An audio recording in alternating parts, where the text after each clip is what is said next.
Okay, I'm going to start here with reading from Sunday, January 1st, 2017. I don't want to spend too much time dwelling on something not in the present moment, but there's a lot that I want to say about my visit with Sal. And that's all in that entry. Monday, January 2nd, 2017. I never got around to finishing yesterday. I did a lot of thinking last night, though, and didn't necessarily come up with anything concrete, but I guess that's the point. The main point is that I have to continue down the path that I'm on. This is going to be a big lesson in unattachment for me. In past relationships, I've always attached myself to a person, melded my life into theirs. I even did that with Sal when we were together before. But I know that I can't do that this time because our lifestyles are even more different than they were before. We have even less in common than we did 4 years ago. But more than any of that, this is the lesson that I need to learn in this life: how to stand on my own.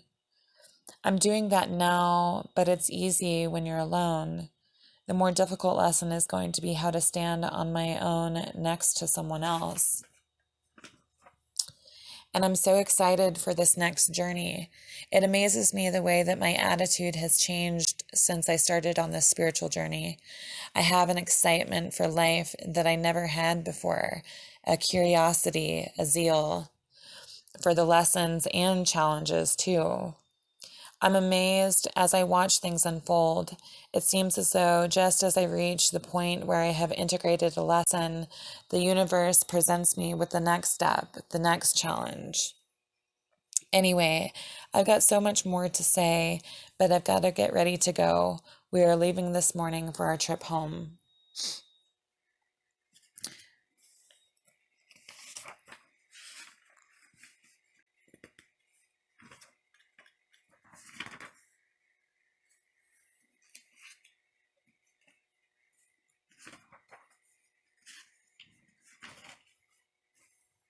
Wednesday, January 4th, 2017. I made it home last night. I guess I drove home from Florida. So I drove from Colorado to Florida, then Florida back. I made it home last night. It was a tiring trip, but I slept in this morning and feel rested. I woke up with a lot of feelings, though. I have a lot of excitement about my life, which is a very new experience for me. I'm curious and have a sense of anticipation about this journey. I can't wait to see what is going to happen next and what new lessons life is going to throw my way. I'm actually even looking forward to the hard moments that I know will inevitably come, with some trepidation, granted. The teaching moments that will help me grow. Life has never held this much appeal for me before, and I can't believe that I've never felt this way. This is what I've been missing out on. This is what it feels like to finally be alive. And I am so grateful for anything and everything that has brought me this perspective.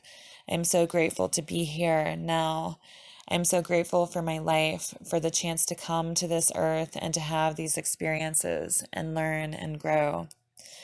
This feels amazing, but I know that these feelings will pass. The feelings aren't themselves the experience, and so I know that I need to continue on and not try to cling to them. New feelings will come and go, and I want to be open enough to experience them too, not stuck in a past memory of good feelings. I also woke up this morning with a sense of passion, drive. Where do I go from here? How can I be an active participant in my life? How can I be like the wise fish who swims with the current and makes great progress? I'm tired of being the stupid fish that swims against the current, getting nowhere but more and more tired. I'm tired of fighting life, fighting for a sense of control that I will never get a hold of because it's not possible. struggling to make life live up to my expectations, most of which were not even my own expectations to start out with. Struggling to make myself feel more real and solid when that self is not even who I really am. I'm tired of being the sleeping fish, slowly floating along with the current, slowly moving through life without actually making any real progress, without learning anything, because he's asleep. He'll get to the end of his life and have no memory of it, will have learned nothing. It's crazy because my mom asked me this yesterday while we were driving. She asked me if I ever had the feeling that my life wasn't real, if I ever felt like it was just a dream. Yes, I have. And it's because I was asleep. I wasn't actually experiencing it. It was more like watching it happen in a movie, like it was happening to some character that I didn't know.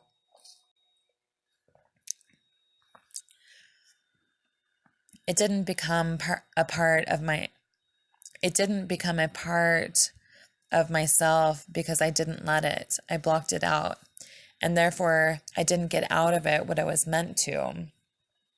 I wasn't an active participant. I was just watching through half-closed fish eyelids as everything passed me by.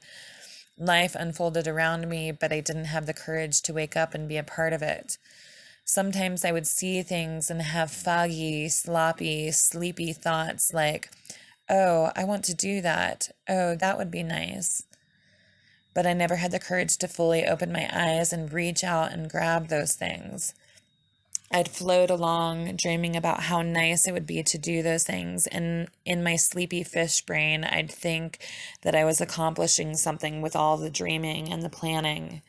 But then something bad would happen. A hardship would come along, sent by the universe, by life, to wake me up, to help me learn and grow. But I was too asleep to realize its value, and instead would close my eyes even tighter, go deeper into my hibernation to avoid feeling the pain. The lesson didn't get learned. But some of these lessons are essential for our time here, and so the universe has to keep sending them back to us, and a pattern emerges. Life sends us a learning opportunity. We close down, go deeper into our slumber, avoid as much of the pain as possible. We continue floating along. The hardship passes. We feel relieved that it's over, but we didn't get anything out of it, so the universe has to send it to us again. Again, we go further into our sleeping, missing the essential life lesson that we are meant to acquire. We continue floating on and on and on. And so maybe that's why we get stuck in these patterns with the same things happening to us over and over and over again. Sooner or later, whether it be in this lifetime or the next, we have to wake up fully. We have to experience life, feel the pain, integrate the lessons, and then actively swim on. It's our job, our duty, our purpose for being here on this earth to be awake and fully experience our lives, to be an active participant in the evolution of the universe. May my eyes be open. May I see with clarity. May I have the courage to experience my life fully. May I have the awareness necessary for recognizing the lessons presented to me and the strength to hold them in my heart until I have received what is needed. May I have the grace of non-resistance and self-compassion when I don't. May my heart be open so that the love I have inside can flow out into the world and touch those who need it. May I remember my purpose for being in this life, and may I have the qualities to be able to fulfill that purpose.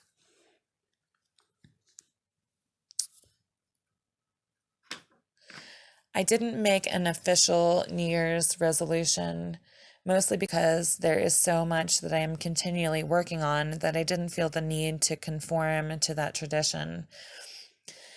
It is a new year, though, and I feel that a lot is going to change. I don't think that that is just wishful thinking. I could always be wrong, but I'm trying to learn to trust my intuition, and I just feel this buzzing, humming energy feeling. Lots of life is going to happen soon, and I really look forward to it. But I am also working on mindfulness, presence, being fully in the now, not just daydreaming about what excitement there is to come.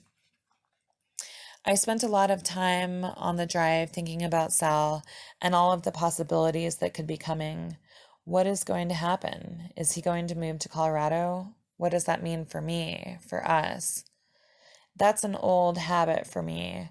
When presented with an unknown, to analyze it to death, look at it from all different angles, trying to figure out all possible outcomes. And a lot of times, this kind of daydreaming is actually really pleasurable. Oh, wouldn't it be wonderful if it went such and such way? Oh, wouldn't it be nice if he said or did this thing or that? If he wanted this or thought that? You get the picture. Because when playing it out in my mind, I actually get some of the feelings that I would if it were to actually happen. The same way I feel emotions when watching a movie.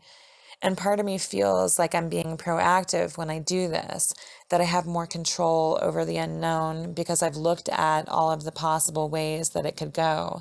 So I'm prepared for whatever happens. I've rehearsed it already, so I won't be caught off guard. I'll already know what to do or say in any scenario because it's already quote unquote happened in my head. Wow, I've never really looked at this habit so in depth before. It's a little creepy. But uh so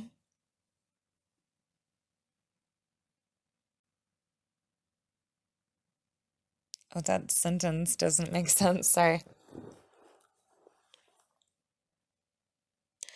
So my resolution for this year is to keep on living with this forward momentum, to keep up with this progress, to keep practicing mindfulness and awareness and presence. I want to continue getting to know my true self. I want to keep practicing presence, feeling my soul residing within my body. I want to keep practicing meditation, feeling the still gap in between the thoughts and emotions. I want to keep practicing mindfulness in my daily life, being present in the here and now. I want to keep journaling this process of self discovery because it helps give me clarity and it helps me work things out in my head. I want to continue the ego work, getting to know the parts and working on healing them and reintegrating them into myself. And I want to find ways in which to be of service to others. Aside from the hard work, and maybe even most importantly, I want to spend this year learning and practicing how to just be still without distraction, peacefully with myself in time and space.